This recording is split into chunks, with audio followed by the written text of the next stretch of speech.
Isang mapagpalang araw sa ating lahat mga kapatid at welcome sa ating channel, Matuto Dapat. Ang topic na pag-aralan natin today is Sanctification Part 2. So this is the continuation of our previous video about the definition and the author of sanctifications. Ngayon, ang ating pag-aaralan ay the means of sanctifications. How the believers become sanctified o paano ba mamumuhay ang isang mananampalataya ng isang buhay na nakahiwalay sa mga bagay sa mundo. Diba? So titingnan po natin paano ba natin masanctified yung ating sarili. Number 1 is the blood of Jesus. Okay, the blood of Jesus Christ ang isa sa kailangan natin. Ang sabi po ng salita ng Diyos in Hebrew chapter 13 verse 12 NIV version, and so Jesus also suffered outside the city gate to make the people holy through his own blood. So nakita natin na in his blood we are holy. He made us holy.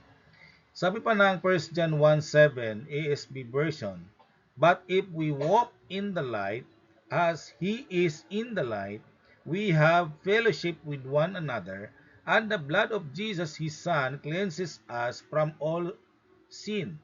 So makita natin dito na ang ating Panginoon na nagbibigay sa atin ng kaligtasan sa pamagitan ng kanyang sariling dugo, no? So the believer's sins were cleansed by the blood of Jesus Christ. He purifies his people and make them holy. So doon sa krus ng Kalbaryo, pinatunayan ng ating Panginoong Hesukristo ang kanyang dakilang pag-ibig sa atin, no? Kasi ang dugo ay isang napakahalagang bagay. Nasa dugo ang buhay at ang dugo ay pangtubos din ng buhay, no? Kung titingnan po natin ang Old Testament settings in the Bible, yung mga handog para sa kasalanan, nagkakatay po sila, no, ng hayop, tupa, no, karamihan, kaya isang turo na baka, no? So, yun po ay ginagamit as handog sa kasalanan sa panahon ng ancient Israel. Pero sa panahon natin, hindi na natin kailangan magkatay ng baka o tupa, no? O anumang hayop bilang alay dahil ginawa na po ni Kristo yan doon sa cross more than 2,000 years ago. Ginawa na niya yun and it is once and for all, di ba? So his blood make us holy. So kaya nga bagay na nagbibigay sa atin ng pag-asa, no? Kasi nilinis tayo, pinatawad tayo ng Panginoon sa pamagitan ng dugo ni Kristo. Okay, number 2, the Word of God. In John 17, verse 17, NIV version, sanctify them by the truth. Your word is truth. So, the Word of God, the truth na ating nakikita, na ating natutunan, nalalaman, isa din sa paraan para ma-sanctified tayo. For you to be sanctified, give more time to read, study, and meditate the Word of God every day. Bilang Kristiyano, pagpapakita na ikaw ay isang Kristiyanong tunay, hindi ka lang dapat aatin ng panambahan lang. Hindi sapat ang pagpunta lang ng simbahan tuwing linggo o kaya kung maalala mo lang. Isa sa ating pong kailangan gawin ay magbasa ng Biblia, anuman ang ating relihiyong under the Christian faith. Diba? Kasi pag under the Christian faith, marami ng iba't ibang relihiyon ng mga nandyan. Now, anuman ang iyong relihiyon, as long as naniwala ka kay Kristo, din magbasa ka ng Biblia. Maraming Biblia mabibili, no? So, mayroong mga mura lang, depende kayo kung mayroon kang pinamimigay ng mga libre. So, kung anong mayroon ka, makabili nga tayo ng cellphone na ilang libo yan. Ang Biblia, mayroong mga wala pang 1,000 eh. No, may mga 100 plus lang. Okay? So, di ba? Isipin mo, cellphone, Pag nasira yan, hindi ka naman dadalhin yan sa langit eh. No? Hindi ka maililigtas, hindi makapanood ka lang ng iba't ibang mga panuorin doon na magbubulid sa iyo sa impyerno, no? Maraming libro sa mundo pero hindi naman din nagdudulot sa atin ng eternal life. Walang iba kundi the Bible, the Word of God, no? So basahin natin, no? Basahin natin ang salita ng Diyos kasi nandun ang mga pangako ng Diyos, nandun din ang mga babala na binigay ng Panginoon para sa atin, para maging aware tayo sa mga pangyayari sa paligid natin, lalo na sa panahon natin ngayon, na daming kalamidad ng ating bansa, di ba? Sa Pilipinas, daming kalamidad ng mga nangyayari, mga lindol, bagyo, nakikita natin yung mga, di ba, yung damage na iniwan ng mga kalamidad na to. Okay? And para tayo ay maging banal sa harapan ng Panginoon, sabi nga naman yung iba, masyado ka namang banal, nagpakabanal ka, mas okay na yung ganun kaysa naging hangal ka. Di ba? Huwag kang mahiya kung tutuksuin ka ng ganyan, magpasalamat ka na nakikita nila that you are practicing holiness. Nakikita nila na you are doing what is right in the sight of God, no? So, magbasa ng Biblia, hindi lang magbasa kundi mag-aral talaga, no? And then pagbulay-bulayan araw at gabi. Okay? Number 3, the discipline from God. 'Di ba? Minsan tayo pag dinidisiplina, minsan magre-rebelde yung iba, 'di ba? Sabi ng Hebrews 12 verse 10 to 11 in NIV version. They discipline us for a little while as they thought best, but God disciplines us for our good, in order that we may share in His holiness. No discipline seems pleasant at the time, but painful. Later on, however, it produces a harvest of righteousness and peace of those who have been trained by it. Ang pamalo medyo mahirap, di ba? But din pwedeng kailangan gamitan ng pamalo. Sabi nga ng kawikaan na pwede naman gumamit ng pamalo, wag lang ikakamatay nung ipinapalo mo. Na ibig sabihin, disiplina, kasama po yun sa buhay. Minsan kasi tumatabingi ang ating pamumuhay, yung ating yung the way we interact, we live in this planet. Minsan, humiwalay tayo sa gusto ng Diyos. At dahil dyan, ang Diyos ay pinapalo tayo para makokorek tayo. Di ba parang bata, ang bata, kung nung siya ay gumawa ng mali, pinapalo siya ng magulang. No? Kaya, pwede mong paluin yung anak mo, wag lang sa ikakapahamak niya ng gusto. No? Just to correct. No? Kasi lalo sa panahon natin, pag ang bata kasi ay hindi nakaranas ng palo, pag yan ay lumaki na at doon mo lang napalo, magtampo yan, baka maglayas pa yan sa inyo. Di ba? Pero hindi ibig sabihin na araw-araw mo rin siyang paluin. Hindi rin naman sa ganon. Kundi ibig sabihin, once na di committed wrong, disiplinahin. Disiplinahin natin. No? Kasi gusto natin maging matuwid siya. Maging good citizen of the country. Diba? Maging mabuting ihemplo. No? Kung hindi yan nakaranas ng palo, masabi ko sa inyo, spoil yan pagdating ng araw. Diba? Baka ikaw pa paluluhurin yan. Now, sa Panginoon ganun din, di ba? Maraming way ang ginawa ng Panginoon para ikaw ay matauhan, no? Sa buhay mo. So may mga misfortune na mga nangyayari na hinahinayaan na ng Diyos na mangyari sa atin para ma-aware tayo na there is God. There is God who convict us.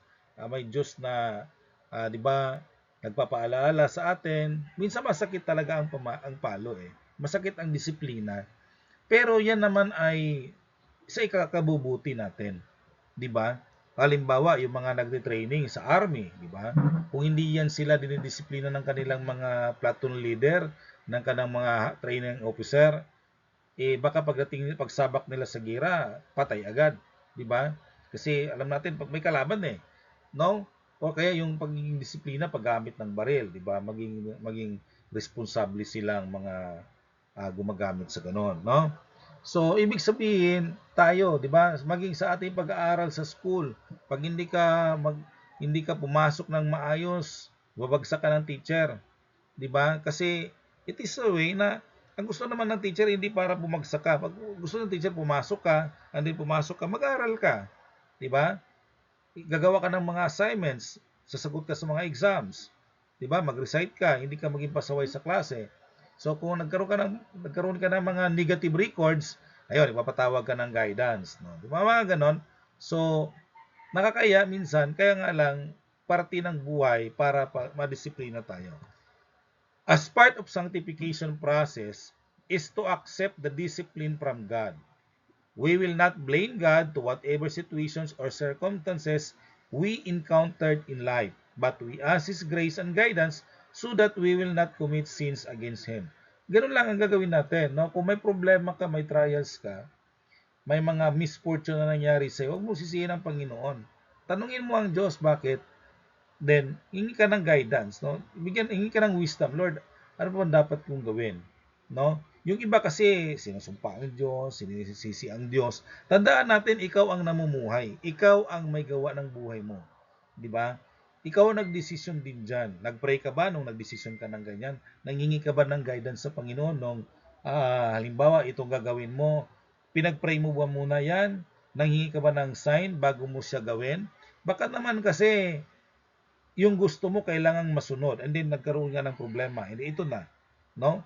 So, walang exempted dyan. Lahat ng mga Kristiyano, tayo lahat, even me, even a pastors, di ba? So, kung ako pa ang Diyos, di ba? O anak, bakit ka nagreklamo? Hindi ka nga nagkonsulta sa akin tapos reklamo ka ngayon dyan, di ba? Kaya nga ang ano natin is we give thanks to God palagi. Kahit medyo nahirapan tayo sa buhay, kahit sabihin natin tinakluban ka ng langit, no? Inipit ka ng lupa,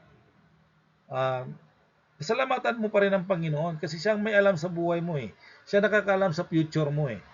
'Di ba? So, ang kailangan lang natin diyan, tanggapin natin anuman ang ibinigay ng tadhana at ng Panginoon sa atin, no, as part of His discipline para sa atin. Okay, para pag ganon, mamuhay tayo ng kabanalan o practice natin yung buhay ng kabanalan. Okay? O yung sanctification, sanctified life. No, dadaan ka talaga ang sanctification process, hindi siya ganoon kadali eh. Hindi siya ka on the spot matino ka na agad, hindi ganoon eh. It is a process, a lifelong process, no? Para makuha mo yung perfections. Okay? The believers themselves. O ito. Kayo mismo. Sabi ng ikalawang Korinto 7 verse 1. No? 2 Corinthians chapter 7 verse 1. Therefore, since we have these promises, dear friends, let us purify ourselves from everything that contaminates body and spirit, perfecting holiness out of reverence for God. So makita po natin dyan, ang daming mga pangako ng Diyos. Magkaroon ka ng eternal life, di ba? Magkaroon ka ng may mansion sa langit, di ba? Sabi ng Panginoong Jesucristo, mauna ako doon para ipaganda ko kayo ng lugar para sa inyo. Ang daming pangako ng banal na kasulatan. If you will do this, then you will bless, di ba? Blessed are those who read and obey the word of God, di ba?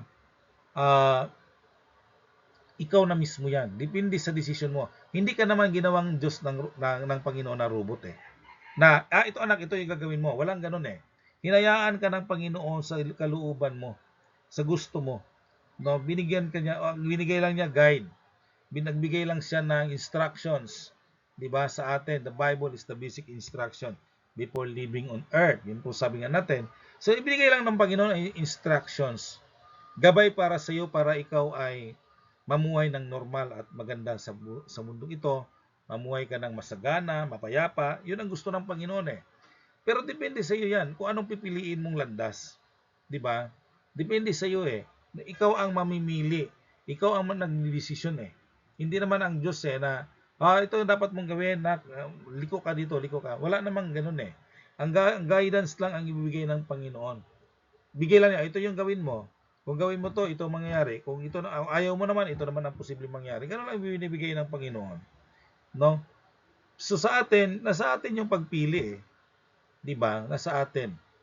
So, dahil maraming pangako ang Diyos, di doon ka na sa pangako ng Panginoon. Doon sundin mo yung mga binigay niyang mga dapat mong gawin kasi may mga reward na naghihintay doon. 'Di ba? Separating ourselves from sins, idolatry, pagan practices, and start living a holiness with love and reverence for God. So, yun ang kailangan natin para ma-achieve natin yung gusto ng Panginoon sa buhay natin. No? So, tingnan natin, basahin natin ang Biblia, malalaman natin yung mga pangako ng Panginoon. Sabi nga ng Joshua 1:8, no?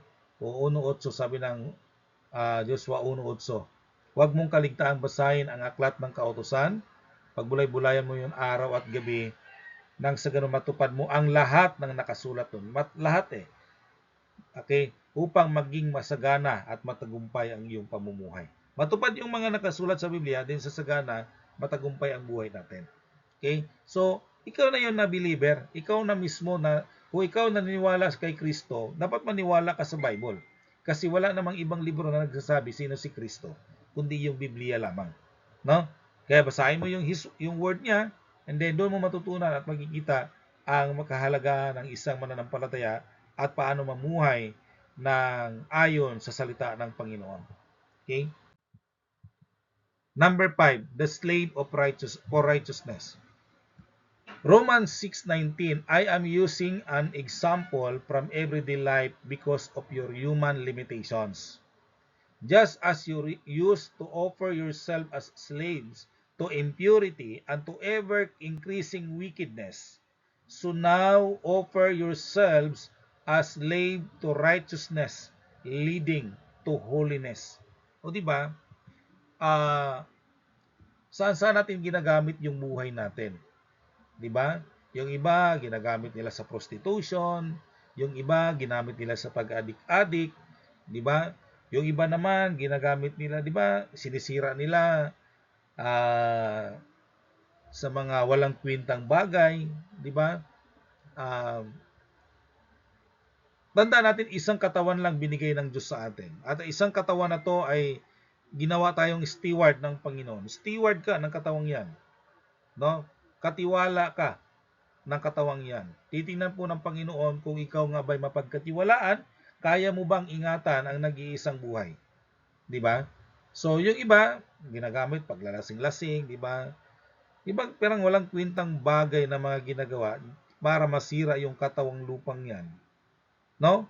So, yes, sinabi ng Diyos sa atin, we have to enjoy life in this universe, in this planet. But tandaan natin, magbibigay sulit tayo eh. Kasi yan ang nag-iisang buhay, iniingatan mo ba yan? 'Di ba? Pinahalagahan mo ba yung sarili mo? Pinahalagahan mo ba yung hiniram na buhay sa atin? No, hiram lang yan eh. Gaano man katagal ka sa mundong ito, iiwan at iiwan natin ang katawang yan. No? So, binigyan ka ng pagkakataon ng Diyos na mabuhay, paano mo siya ginamit? Ginamit mo ba para sa kasalanan? Ginamit mo ba para maparangalan ang Diyos? Nasa iyo po yan. No? So, nais ng Panginoon sa ating mga buhay, kapatid, ikaw at ako ay maging banal sa harapan ng Diyos. Sanctified na life, mayroon dapat tayo. Sanctified life. Diba? Yun ang gusto ng Panginoon. Kaya po, nandito kami nagtuturo ng salita ng Diyos para matulungan kayo na ito ang dapat gawin bilang isang mananampalataya. Okay? Huwag po tayo matakot na lumapit sa mga pastor, manghingi ng advice, magpa-pray, and then magpa-Bible study. Kung gusto po ninyo, we are willing to help you. Okay? So, pwede nyo kaming kontakin, pwede ka mag-message dyan sa baba para malaman namin if you are willing. No? Kung gusto mong magkaroon ng transform life, paano mo ba makilala ang Diyos ng lubusan? Okay? So, with that, maraming salamat sa inyong pakikinig ng ang mensaheng ito. I hope ito'y inyong naunawaan, nagrema sa puso at diwa ninyo, nang sa ganon maparangalan ang Diyos sa buhay ninyo. Maraming salamat, pagpalain kayo ng ating Diyos. Muli, this is Pastor Eduardo Tapia, magpapaalala na dapat pahalagahan natin ang buhay, sumunod tayo sa kalooban ng Diyos. Maraming salamat. God bless.